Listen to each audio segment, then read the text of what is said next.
Bom dia, pessoal! Quanta gente maravilhosa, incrível aqui hoje para a gente poder falar dessa obra genial da Lígia Fagundes Telles, que é Seminário dos Ratos, esse conto incrível que vocês vão adorar hoje, tá bom? Bom, em primeiro lugar, deixa eu aprender a mexer nisso aqui. Quem sou eu? Eu sou cria Unicamp. Assim como vocês estão nesse processo de ser cria Unicamp também. Eu fiz a minha graduação em letras aqui no Instituto de Estudos da Linguagem. Eu fiz o meu mestrado em linguística aplicada também aqui nessa universidade. E hoje eu sou professor de literatura na rede privada de Campinas e também já fui professor da rede pública aqui. Então já tenho um tempinho aí, uns 13 anos de experiência na área, tá bom? Alguns aqui eu já reconheci, já foram ou são meus alunos maravilhosos também, e outros tantos maravilhosos que eu vou conhecer hoje e que terei a oportunidade de transmitir um pouquinho sobre a literatura. Em alguma aula aqui a Marcela já disse para vocês o seguinte: de todas as rainhas, de todas as divas, a literatura é soberana, e com certeza é isso. E é muito emocionante estar aqui hoje, porque quando eu tinha a idade de vocês, eu estava decidindo a minha profissão. Estava lá em dúvida entre a psicologia e fazer letras aqui na Unicamp, porque era apaixonado por literatura. Era muito apaixonado e hoje muito mais apaixonado pela literatura. E aí decidi fazer letras. Vim para a Unicamp, essa universidade dos sonhos, e descobri que aqui eu também poderia fazer conexões com a psicologia, porque afinal de contas, a literatura fala de nós, fala dos nossos afetos, fala dos nossos sentimentos, fala da nossa subjetividade, fala de uma sociedade e de uma percepção que a gente pode ter sobre ela, ok? Então isso é muito interessante, é muito importante para a gente ter como foco e norte aqui hoje. E eu tenho a sorte de falar de Lígia Fagundes Telles. Olha que interessante, porque a minha edição de Seminário dos Ratos, que é essa daqui, é uma edição de 2009, uma edição maravilhosa da Companhia das Letras, e eu ganhei quando eu tinha a idade de vocês. Eu ia prestar vestibular e meus amigos me deram um conjunto de textos lá, entre eles Seminário dos Ratos. Que esses textos foram publicados em 1977, é um conjunto de contos, e já fica aqui a seguinte observação: o que vocês precisam ler para a prova é o último conto, que inclusive dá título a essa obra, ok? E eu ganhei em 2009, lá quando eu estava prestando vestibular, e hoje eu estou aqui, quando eu estava para ser cria, de fato, Unicamp, eu ganhei esse texto, e hoje eu estou aqui para falar dele, né? Olha como as coisas acontecem na vida da gente. Não que eu seja muito místico, mas parece que as coisas vão acontecendo de um jeito aí bastante interessante para nós, né? Então hoje eu vou falar da Lígia Fagundes Telles, que faleceu em 2022, agora, recentemente, uma escritora genial, publicou intensamente, tinha muitas conexões no mundo literário, tem uma vida bastante interessante em termos de biografia, que eu coloquei uma outra foto. A Marcela falou sobre biografia aqui em alguma aula, né? Marcela é muito minha amiga, e eu adoro falar de biografia. E eu digo para os alunos, professor, você gosta de fofoca literária? Não é fofoca, é biografia, né? Uma coisa diferente, a gente se interessa, isso eu acho que faz uma certa aproximação. É lógico que nós não podemos reduzir a obra a biografia do autor, porque o autor, ele extrapola muito a sua biografia, porque justamente a literatura permite com que a gente tenha um olhar extremamente diferente para o mundo, né? Consiga fazer outras conexões. Aqui nós temos 3 grandes nomes da literatura. Vou começar pelo meio. A gente tem a Nélida Pinhon, a Raquel de Queiroz, a Nélida Pinhon está aqui do outro lado. A Raquel de Queiroz, que foi a primeira mulher na Academia Brasileira de Letras em 1977. E eu acho que pensar em 1977 já dá uma ideia do porquê nós estamos estudando Lígia Fagundes Telles aqui na Unicamp. É fundamental para uma lista de vestibular ser inclusiva. E a Raquel de Queiroz é a primeira mulher na Academia Brasileira de Letras. Gente, 77, o ano que ela entrou, é o ano do falecimento de Clarice Lispector, por exemplo. É o ano de falecimento da Carolina Maria de Jesus. Escritoras que não fizeram parte da academia. Mesmo com reconhecimento em vida, mesmo com uma obra extremamente importante e impactante para a sociedade brasileira, não fizeram parte. A Lígia Fagundes Telles entra em 1985 e depois entra a Nélida Pinhon. Ou seja, a gente fala de um mercado ainda e de um setor muito restrito.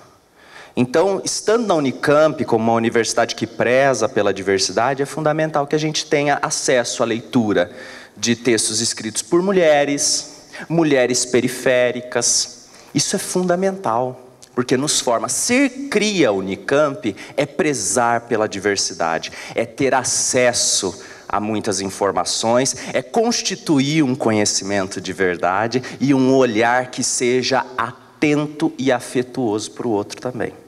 E a literatura fomenta isso. A literatura faz com que a gente possa ampliar os nossos horizontes. Eu não estou dizendo aqui que a literatura melhora as pessoas, não. Mas a literatura potencializa.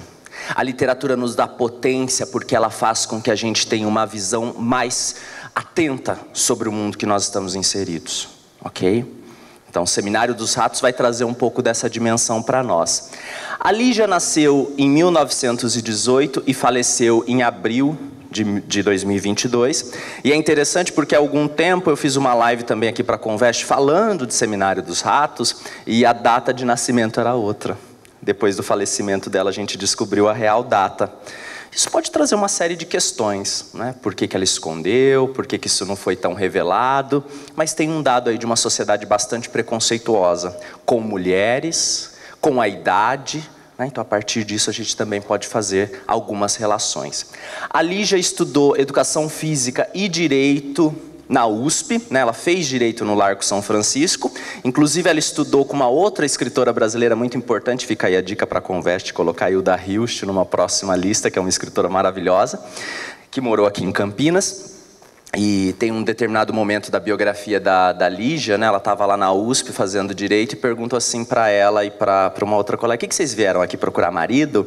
Aí a Lígia, muito espirituosamente, diz, também responde ao professor, né? Então, Lígia vem desse lugar de uma sociedade que discriminava muito as mulheres. Publicar textos no período em que ela publicou e entrar num mercado literário extremamente masculino é algo fantástico e louvável, tá?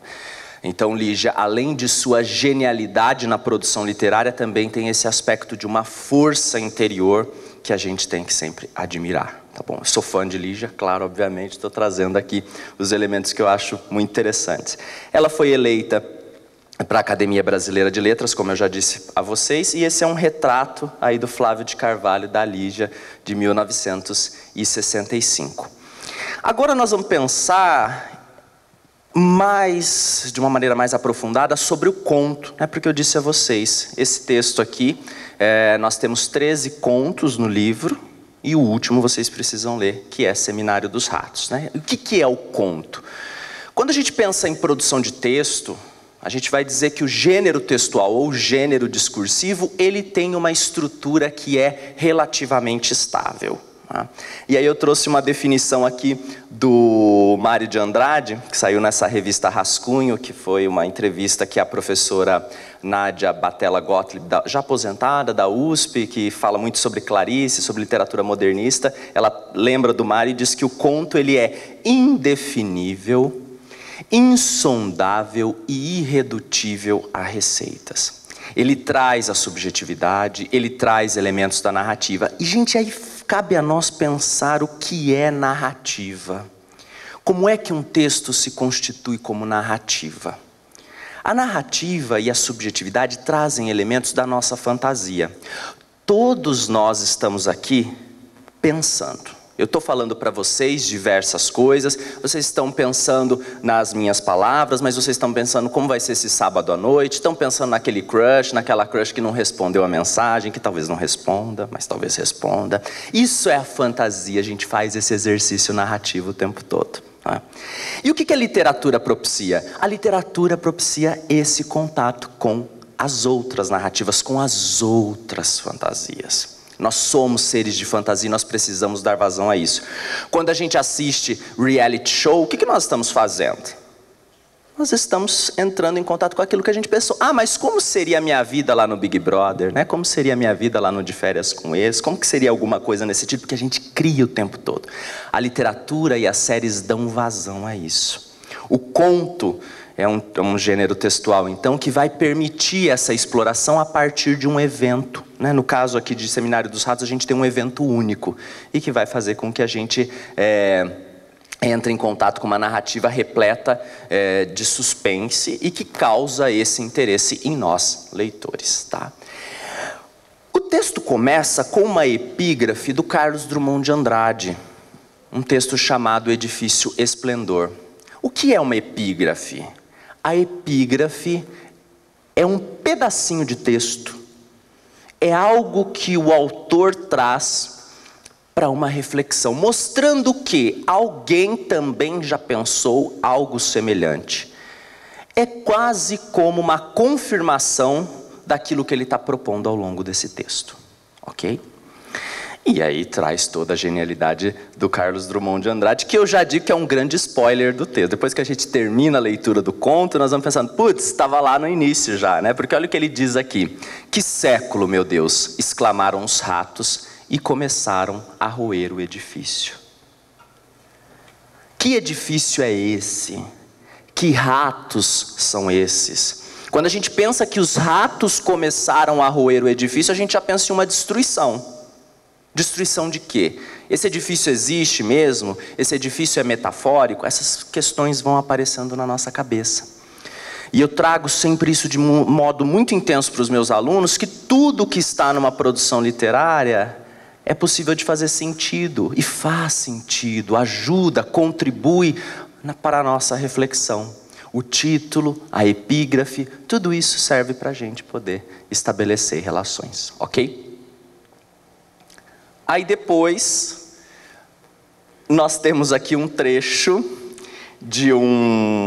do pós-fácil do José Castelo, que aparece então nessa edição que eu tenho aqui, que ele vai dizer o seguinte, é um spoiler.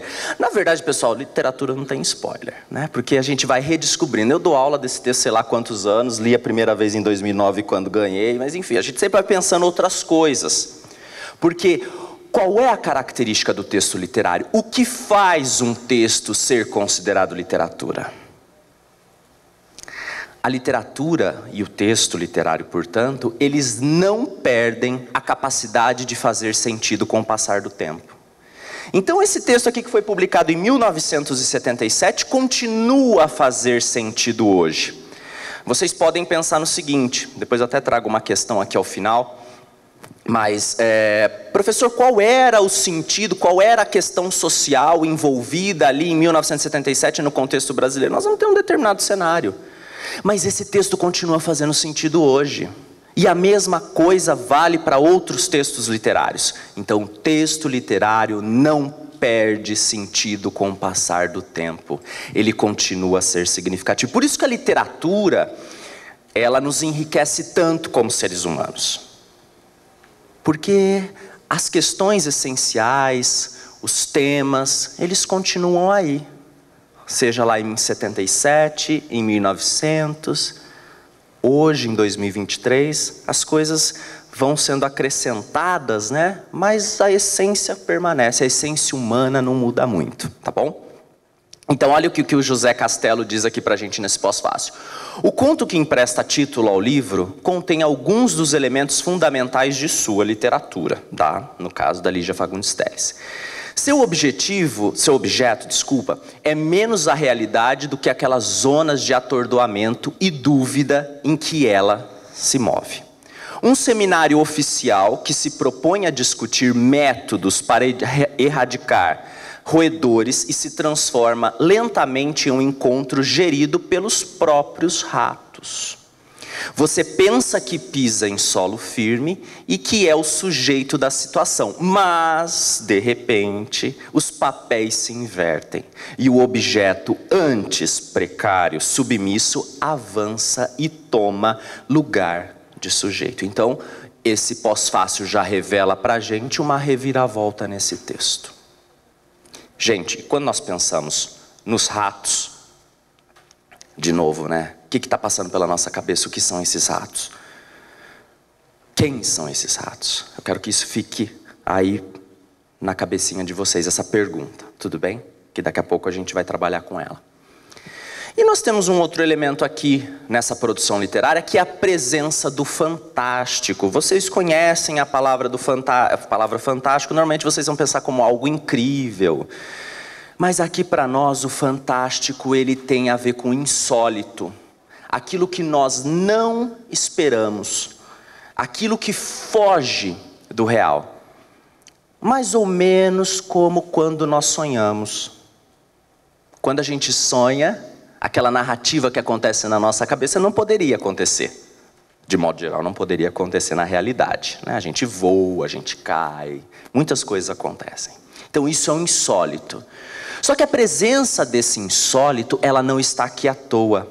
Porque ela nos provoca, ela nos instiga, ela nos deixa... O insólito, ele nos deixa sem chão, surpresos. Olha só que interessante. Então o texto é ambientado em uma mansão afastada e reformada especialmente para a realização do 7º seminário dos roedores e que foi invadida por ratos. Agora que interessante, né? 7º seminário dos ratos.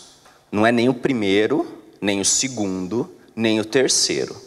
Isso já nos convoca a pensar sobre um problema que é existente há muito tempo. Que já está aí.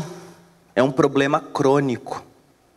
Isso é interessante, porque às vezes a gente volta para a literatura, né? Teve um ano que a Unicamp colocou na redação uma crônica do Drummond na prova de texto que chama, né, Os Dias Escuros, e falava sobre a questão das chuvas. E como muitas pessoas morrem, como isso causa seríssimos problemas. Isso faria sentido em 2023? Falar sobre os problemas ocasionados pelas chuvas? Claro que sim. Claro que sim. Então daí de novo, né? O texto literário não perde a capacidade de dizer e de fazer sentido com o passar do tempo. No caso desse seminário dos ratos, a gente então tem essa presença do insólito, ou seja, de algo inexplicável.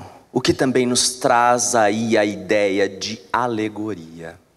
Nós temos um texto alegórico, que quando fala do seminário dos ratos e dessa invasão, está falando de tantas outras coisas, de tantas outras possibilidades interpretativas. Gente, interpretar não significa que seja uma terra sem lei que você possa interpretar qualquer coisa, tá?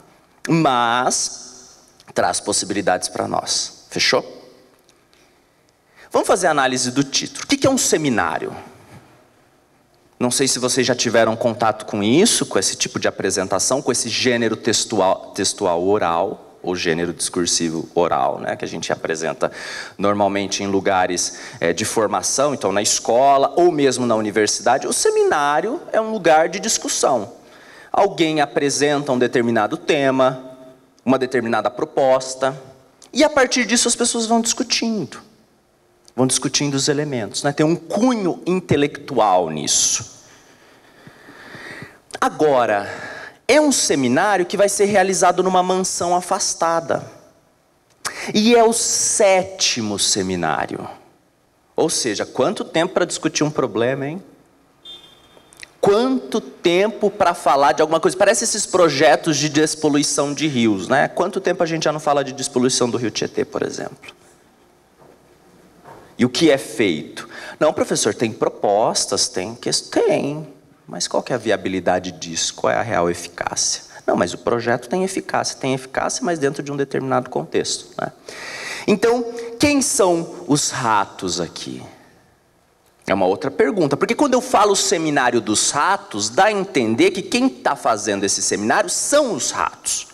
Mas eu também posso pensar que é um seminário para discutir sobre os ratos. E isso ao longo do texto vai ficando muito evidente para nós, né? Quem está fazendo o seminário são os ratos ou os ratos são outros? A princípio, é um seminário para discutir o problema dos ratos, da invasão de ratos. E, gente, quando nós estamos falando em ratos, é diferente de eu dizer que é uma invasão, por exemplo, de filhotes de vira-lata caramelo, né? Ou de Golden Retriever, que todo mundo acha fofo. Eu estou falando de rato. Ah, professor, mas tem gente que gosta, tudo bem. Mas, de modo geral, é um animal que causa ojeriza. Causa asco.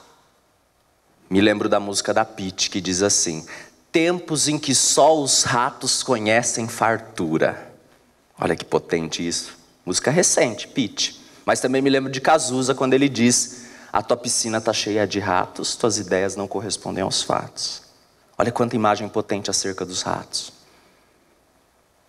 Então esse animal que pode ser usado como substantivo, o próprio bicho, mas também como adjetivo. Fulano é um rato. E quando eu digo que o fulano é um rato, eu desumanizo esse fulano. E quando nós desumanizamos um ser humano, a porta do inferno está aberta para qualquer tipo de violência. Porque o primeiro passo para segregar é desumanizar. Então, quando eu adjetivo muito, sem justificar, tem um ponto aí de atenção e de observação que eu preciso fazer.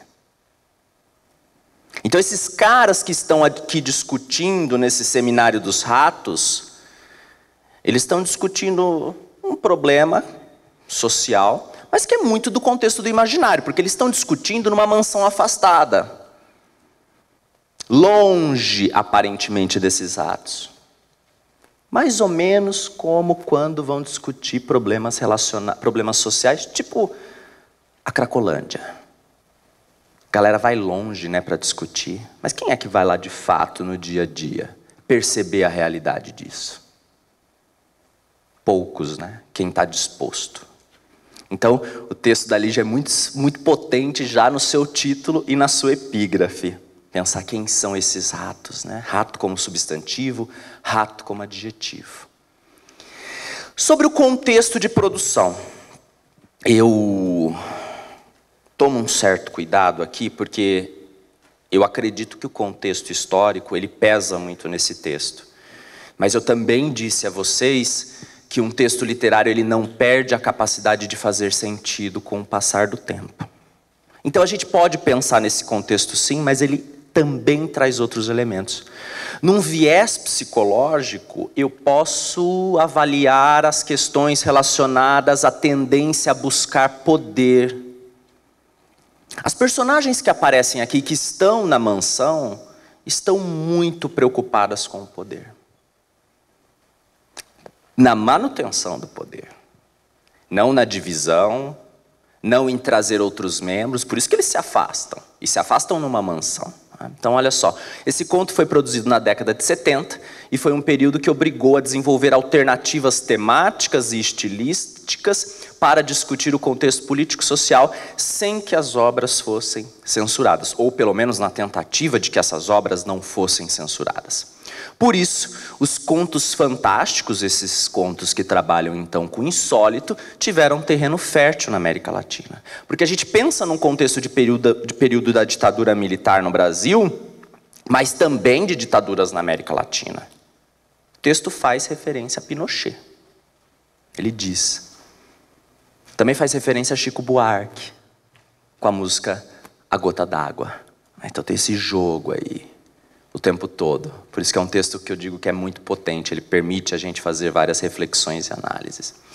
Quem são os organizadores desse evento, né, do Seminário dos Ratos? Nós temos o chefe das relações públicas, que é quem organiza, quem é o cara que está preocupado em qual quarto cada um dos membros ficarão. Não só em qual quarto, mas qual é a cor. Então, escolhi a cor X para o fulano de tal, porque eu vi na gravata dele. Nós estamos falando de um problema social, de uma invasão de ratos que estão perturbando a sociedade, mas a preocupação é com o jantar, com as lagostas que serão servidas, com a comitiva que veio dos Estados Unidos. E eu estou falando de comitiva, eu não estou falando de um, dois, estou falando de uma galera que chega. E que eles nem sabem o porquê estão ali, né? Então tem uma questão em outro país e manda um tanto de gente lá. E por quê? Tem o secretário do Bem-Estar Público e Privado, e eu já chamo a atenção de vocês para esses nomes. Secretário do Bem-Estar Público e Privado. Tem uma ironia nesses nomes, né? público e privado junto? Será que dá para defender as duas coisas ao mesmo tempo? Pela mesma pessoa? Será que não tem conflito de interesses? Ou será que quando se coloca o bem-estar público e privado é para dizer que está se fazendo um trabalho que na verdade não está? Eu estou jogando perguntas aqui a vocês. Porque, como eu disse, na literatura a gente não chega a respostas prontas, mas a gente pensa, a gente reflete. A gente também tem os convidados aqui, né, que é e os funcionários, o cozinheiro-chefe. Tem o diretor das classes conservadoras, armadas e desarmadas. Olha, Lígia Fagundes Telles em 77 falando de armadas e desarmadas. Como é que é isso? Como é que se tem uma classe que é armada e outra que é desarmada? Talvez de alguém que defenda um armamento ou não. Tem uma parte do conto, depois que houve a invasão dos ratos, e o secretário do bem-estar público e privado fala assim: nós vamos chamar seguranças, armados até os dentes. KKK, os ratos já tinham invadido, já tinham pegado tudo que eles queriam. Não adiantou nada, porque o problema social ele é crônico e ele é muito maior. Não adianta a medida paliativa, não adianta as respostas prontas não dão conta de problemas sociais históricos, de questões complexas. Responder a questões complexas com respostas prontas e pontuais, não dão conta, gente. É fake. A gente tem o delegado americano, ou seja, vem uma comitiva dos Estados Unidos para isso, e a Miss Glória, que é a única aqui que de fato vai ter nome, né? Mas também não tem grande participação no conto. Vai aparecer ali, vai ser citado algumas vezes. Qual é o foco narrativo? A gente tem uma terceira pessoa onisciente. Gente, atenção, uma coisa aqui. Quando uma questão perguntar para vocês qual é o foco narrativo, vocês devem responder se é a primeira ou terceira pessoa. E a característica dessa primeira ou terceira pessoa. Cansei já de ver equívocos do tipo, pergunta se o foco narrativo e o aluno conta a história, porque talvez entenda que é o foco da narrativa. Tá bom? Foco narrativo, então, nós temos alguém que está contando essa história e sabe das coisas. E é um foco narrativo que está muito próximo ao que a gente vai pensar aí do protagonista, que é esse chefe das relações públicas, tá? Aqui eu trouxe um trecho já para a gente começar a pensar. O trecho diz o seguinte: o assessor da presidência da RATESP está instalado na ala norte, vizinho do diretor das classes conservadoras, armadas e desarmadas, que está ocupando a suíte cinzenta. Já a delegação americana achei conveniente instalar na ala sul. Por sinal, deixei-os há pouco na piscina. O crepúsculo está deslumbrante, excelência, deslumbrante. É spa, né? Estão lá para discutir uma questão pública, um problema social, de uma estrutura. Aí eu lembro de Cazuza de novo, né? Que já vem malhada antes de eu nascer, ou seja, a questão é crônica, não sara, e eles estão lá preocupados com o crepúsculo, preocupados com as suítes. Mas qual que é a real temática disso aqui? Nós estamos falando de uma invasão de ratos, um problema de saúde pública, mas a preocupação era com o lugar, com o luxo, com o jantar regado a lagostas, e uma população que está lançada à própria sorte. Uma população que está à margem da sociedade. Uma população que de fato sofre com o problema dos ratos. Depois, na sequência, eu coloquei assim, ó. Selecionei esse trecho que eu acho também muito potente, diz o seguinte: os ratos são nossos, as soluções têm que ser nossas. Por que botar todo mundo a par das nossas mazelas, das nossas deficiências? Devíamos só mostrar o lado positivo, não apenas da sociedade, mas da nossa família, de nós mesmos, acrescentou, apontando o pé em cima da almofada. Por que não aparecia ainda? Por quê? Porque simplesmente não quero que me vejam indisposto, de pé inchado e mancando. Aqui é a fala do secretário. Então ele não quer mostrar os problemas, gente, é um incômodo. Amanhã calço o sapato para a instalação de bom grado. Faço esse sacrifício de aparecer num evento que eu organizei, cheio de lagosta, nesse lugar que parece um spa. Nossa, como eu me dedico, né? Como eu sou bacana, olha que elevação de ser humano. O Senhor, que é um candidato em potencial, desde cedo precisa ir aprendendo essas coisas, moço. Mostrar só o lado positivo, só o que pode enaltecer e esconder os chinelos. Esse trecho evidencia um outro incômodo que vai acontecer dentro desse conto, que a gente vai perceber desses poderosos, dessas pessoas que estão no poder e que querem a manutenção do poder. É o incômodo com a imprensa. Porque afinal de contas, quem é que vai trazer a má notícia? A imprensa. É a imprensa que vai cobrar desses caras a resposta aos ratos que estão invadindo as favelas e roendo o pé das crianças. É a imprensa que vai cobrar desses caras respostas do porquê do 7º seminário dos ratos e o problema não termina de acontecer. E aí no texto vai dizer assim, essa imprensa de esquerda, essa imprensa marrom, porque afinal de contas, né, gente, como já dá para perceber, é a imprensa que traz a má notícia. É diferente de dizer que é a imprensa que produz a má notícia. A imprensa não produz a má notícia. O problema, como eu já disse a vocês, é crônico. Mas dizer que nós temos esse problema, por favor. Estamos aqui nesse spa tomando um sol, comendo lagosta, e vocês... afinal de contas, se o problema é resolvido, como é que a gente vai fazer outro desse? Como é que a gente vai justificar? Só vou jogar uma provocação aqui, porque eu acho que literatura também é provocação. É tipo guerra às drogas. Tanto tempo aí, tanto dinheiro investido e o problema permanece. Por que será? Tem alguém lucrando, né? Para alguém está dando certo. E aqui então é isso. Nós precisamos esconder o que nós não queremos mostrar, as nossas fragilidades. Inclusive vai ser dito no texto, vai lançando um pouquinho de notícia por dia, dizendo, olha, o problema está controlado, nós estamos pensando em soluções. Pensar em soluções para um problema que é crônico, parece um pouco ingênuo, parece um pouco perturbado, né? Será que vai dar certo? Fica aí a questão. E o convite à leitura, hoje é sábado à tarde, né? Dá pra vocês chegarem em casa e dar aquela lida. 10 pagininhas, delícia. Depois a gente tem aqui o trecho 3 que eu trouxe para vocês, que é o seguinte. Bueno, é de conhecimento de Vossa Excelência que causou espécie o fato de termos escolhido este local. Por que instalar o 7º seminário dos roedores numa casa de campo, completamente isolada? Essa é a primeira indagação geral. A segunda é que gastamos demais para tornar esta mansão habitável. Um desperdício, quando podíamos dispor de outros locais já prontos.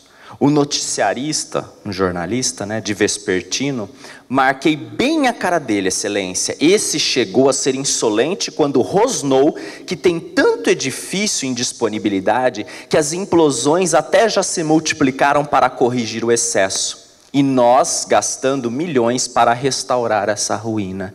Tanto prédio disponível, tantos lugares para fazer esse evento, mas nós vamos numa mansão isolada, nós vamos reformar essa mansão. Vamos gastar muito, transformá-la num spa. Spa que é uma ironia minha, tá, gente? Porque isso não está dito no texto, mas é para ajudar vocês a compreenderem. Para fazer esse evento. Com qual função? É lógico que a imprensa vai questionar isso. Por que tantos gastos de dinheiro público para fazer esse 7º seminário dos ratos para um problema que não se resolve num lugar tão afastado? Por que não fazer um evento, pergunta minha agora, que leve essas pessoas a reconhecer o problema mais de perto, a entender? E lá, onde estão os ratos, o que está acontecendo? Num determinado momento do texto também diz que, em referência à música, né? lata d'água na cabeça, que não são mais as Marias, né, que estão carregando as latas, mas são os ratos. Tamanha a infestação. E aí o incômodo é quando se fala dessa infestação, porque afinal de contas, como é que estão falando disso? Se o problema não chega a mim que estou no poder, que estou organizando tudo isso, por que vocês estão falando? E aí gera uma percepção, uma reflexão em nós, uma interpretação da falta do quê? De empatia. Eu não consigo olhar para a dor do outro, porque o outro eu não vejo como um semelhante. E aí, de novo, quem são esses ratos? Os ratos, quando invadem essa mansão, sabe o que eles fazem? Pegam a comida. A preocupação deles é com a comida. Esses ratos estão famintos. Esses ratos ficam em pés como homens. Esses ratos roubam tudo o que tinha para ser comido. Será que nós estamos falando de ratos, bichos? Esse insólito deixa essa pergunta para nós. Porque esses ratos vão lutar pelo quê? Para colocar algo para dentro, encher o bucho, comer, satisfazer a fome. Lembra que eu falei do adjetivo como aquilo que desqualifica alguém e desumaniza? Será que o termo rato aqui não está desconstruindo uma imagem humana de uma população que está com fome? E que está reivindicando? E aí veja, é no 7º seminário dos ratos que esses ratos conseguem invadir esse lugar cheio de gente poderosa. Olha como esse problema cresce de modo vertiginoso, grandioso, e ninguém se dá conta?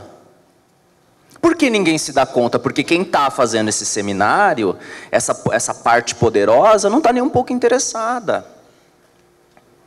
Está lá no seu lugar de poder e preocupado com o quê? Com a manutenção do próprio poder. Então, enquanto não há uma ameaça direta e incisiva, as coisas permanecem como estão.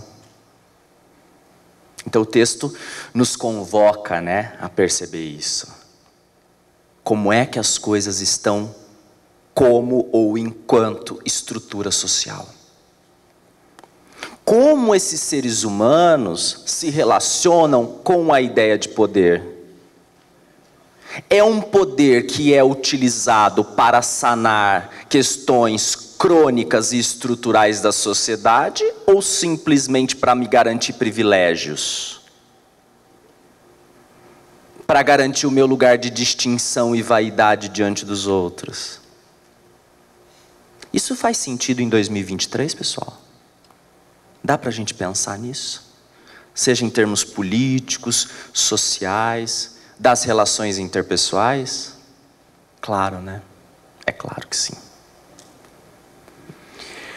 Bom, aqui no trecho 4, isso vai ficar muito evidente para nós. Ele diz assim: o povo, disse o secretário do Bem-Estar Público, entrelaçando as mãos, a voz ficou um brando queixume.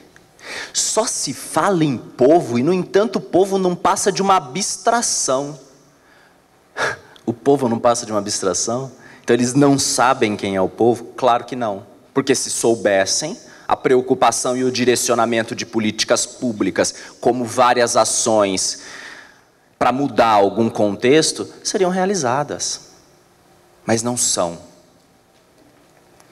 Abstração, excelência, que se transforma em realidade quando os ratos começam a expulsar os favelados de suas casas, ou a roer o pé das crianças da periferia. Então sim, o povo passa a existir nas manchetes da imprensa de esquerda, da imprensa marrom. Enfim, pura demagogia. Demagogia? Falar de um problema social, trazer a má notícia é então demagogia? Demagogia para quem? Para quem não quer ser retirado desse lugar de satisfação e privilégio. Para esse lugar estável. para esse lugar de manutenção de poder. Porque quando o poder começa a ser desestabilizado, causa o quê? Incômodo. Trazer a periferia para os centros, para quê? Estou sendo irônico, por favor. Essa é a pergunta que vem, tá? Porque o que vai acontecer nesse texto? Eles estão lá nesse regabofe todo, com essa alimentação farta, discutindo um problema imaginário pela 7ª vez. E aí começa uma gradação de um barulho, gente. Um barulho, alguns vão percebendo, outros não dão importância, até que de repente, o que acontece? Os ratos invadiram. Invadiram tudo, lutaram com os funcionários para pegar essa comida. O chefe das relações públicas, ele fica o quê? Preso dentro da geladeira. E aí, quando o secretário do bem-estar público e privado se dá conta de tudo isso, já era tarde. Mas sabe o que ele faz? Quando ele descobre que a mansão foi invadida por ratos, ele quer que o jantar continue. E aí o cozinheiro pergunta: continuar como, meu senhor? Não tem mais comida, eles levaram tudo, eles comeram tudo. Ele diz: não, então nós vamos para a cidade, eu vou resolver. Pega as latas que sobraram, faço uma comida, nós vamos para a cidade buscar comida, com seguranças armados até os dentes. Coitado, né? Iludido ainda. Vamos buscar segurança até os dentes e comida, e nós vamos fazer esse jantar. Aí o cozinheiro diz: mas como? Vai buscar de que jeito? Com que carro? A primeira reação desse secretário é pensar que o quê? Que os funcionários fugiram com os carros. Ele não passa pela cabeça dele que depois de uma invasão de ratos, esses ratos teriam corroído todos os fios, que não tinha mais telefone. Ele vai culpar quem? Quem está trabalhando para ele? Burguês safado. Imagina. Ai, aquela empregada é como se fosse da família. Mas na hora de colocar a culpa em alguém, a gente sabe para quem vai. Estrutura social de segregação. Exclusão. E aí, o que vai acontecer? O cozinheiro mete o pé também. Ninguém fica ali. E depois, quando ele está contando, aí o chefe, né, das relações lá, públicas e privadas, ele vai sair, vai contar a história, né? E ao final do texto, ele olha para o fundo assim e a mansão se acende de novo. Eu me lembro quando eu fiz essa live, algum aluno perguntou: Vinícius, mas o que é isso? É a luz da democracia chegando? Eu falei: não é. Não seria tão ingênuo assim. Porque a democracia está sempre em ameaça. A defesa de direitos igualitários não é uma certeza. É algo que a gente sempre precisa lutar. Eu acho que o conto deixa isso muito bem claro, né? Porque enquanto alguns estão sendo nomeados como ratos, nós temos outros ratos lá no poder se refestelando, fazendo toda essa esbórnia com dinheiro público e pouco se lixando. É por isso que nós precisamos nos fortalecer como sociedade. Nos espaços, nas comunidades, ler literatura de mulheres, de populações de periferia, de gays. A diversidade tem que estar presente o tempo todo, para libertar. Para que quando a gente chegar ao poder e nos lugares de poder também, a gente não se torne opressor, né, gente? Pelo amor de Deus, que coisa é essa? Bom, já me avisaram dos 5 minutos.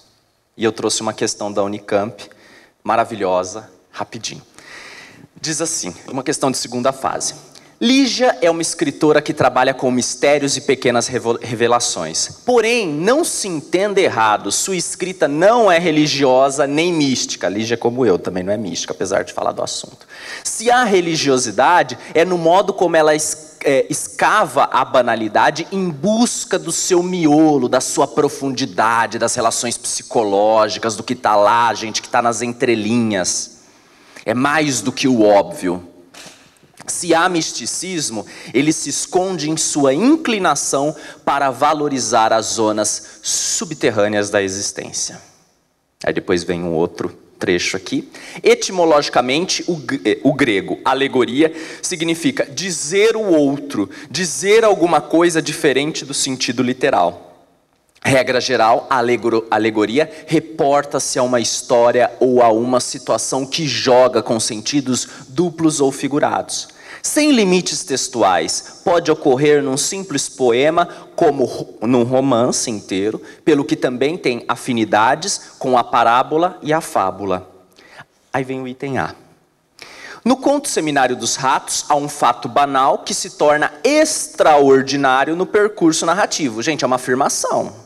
O enunciado já diz para você o que é. E aí vem, descreva esse fato e apresente 2 elementos do enredo que colaboram para a construção do conflito narrado. Qual que é o fato? Nós temos uma mansão que é invadida por ratos. O que mais que a gente pode dizer sobre isso? Esses ratos, eles são grandes, eles se comportam como humanos e eles roubam a comida. Tem aquele processo do barulho que também vai aumentando. Essa gradação. E que aí vai ter o desfecho depois no final. É a gradação que eles estão ignorando, eles ignoram tantas coisas socialmente, imagina ignorar um barulho que ia atrapalhar ali o evento deles, tá? Eu fiz uma coisa aqui, que eu acho que é uma grande dica, porque eu também já fui aluno, e acho que o melhor amigo do vestibulando que vai prestar Unicamp é o site da Conveste e as questões comentadas, gente. www.conveste.unicamp.br, provas de anos anteriores. Eu, quando estava lá na segunda fase, ia nessas provas, olhava as respostas aqui. É lógico que no vestibular, numa questão dissertativa, você não vai escrever tudo isso aqui. Isso aqui é uma expectativa. Olha o que diz. Um ruído descontínuo percebido pelo secretário do Bem-Estar Público. Logo nos primeiros andamentos narrativos se intensifica e atinge seu clímax quando as personagens descobrem do que se trata. Barulho produzido pela invasão dos ratos no imóvel em que ocorre o 7º seminário. E aí vai falar do núcleo do conflito e depois 2 elementos fundamentais constroem esse conflito. Primeiro, um suposto isolamento dos membros do seminário, como eu disse a vocês, né, que eles estão lá isolados, numa mansão, que pretende discutir várias questões, e depois nós temos aí também um outro elemento que é o luxo dessas instalações. Tá bom? Rapidinho aqui para vocês. Voltando aqui. O segundo ponto. Há no conto de Lígia Fagundes Telles a elaboração de uma alegoria. Olha, eu estava falando de alegoria aqui. Identifique qual é o elemento central dessa alegoria e explique seu sentido, considerando o período em que o conto foi publicado. E aí a gente vai pensar, né? O conto foi publicado em 1977. Época em que se inicia, né, o regime militar no Brasil, e aí a gente tem todas essas questões relacionadas ao regime militar. Né? O que aconteceu, essas relações de políticos, militares, burocratas. Mas aqui a gente fala desse período principalmente porque o enunciado nos guia a pensar sobre esse período, né? O período em que o conto foi publicado. O texto diz isso para vocês. Então, a gente também pode pensar em outras questões psicológicas, da manutenção do poder. Como eu disse, é um texto bastante rico, né? Tem muitos elementos aí que a gente pode trabalhar. Fechou? Bom, já tinham me mostrado a placa de 5 minutos, eu acho que eu extrapolei um pouco esse tempo. Eu agradeço imensamente a oportunidade de estar aqui. Eu fiquei nervoso, né? Porque eu sou CRI Unicamp, vocês também são. Então, é um prazer, eu tive que controlar aqui as emoções, porque voltar depois de um tempo é incrível. E falar de um texto como esse também é, né? Mas é isso, gente. Muito obrigado. Vocês são maravilhosos, vocês são incríveis. Estudem, usem o site da Conveste com as respostas dos anos anteriores. Aproveitem as aulas aqui com essa gente incrível que também está vindo. Muita coisa incrível, né? Mas é isso. Eu agradeço. Muito obrigado, muito sucesso. Espero vê-los aqui, saber das notícias que vocês entraram. E é isso. Até mais. Uma salva de palmas para ele, pessoal. É isso aí.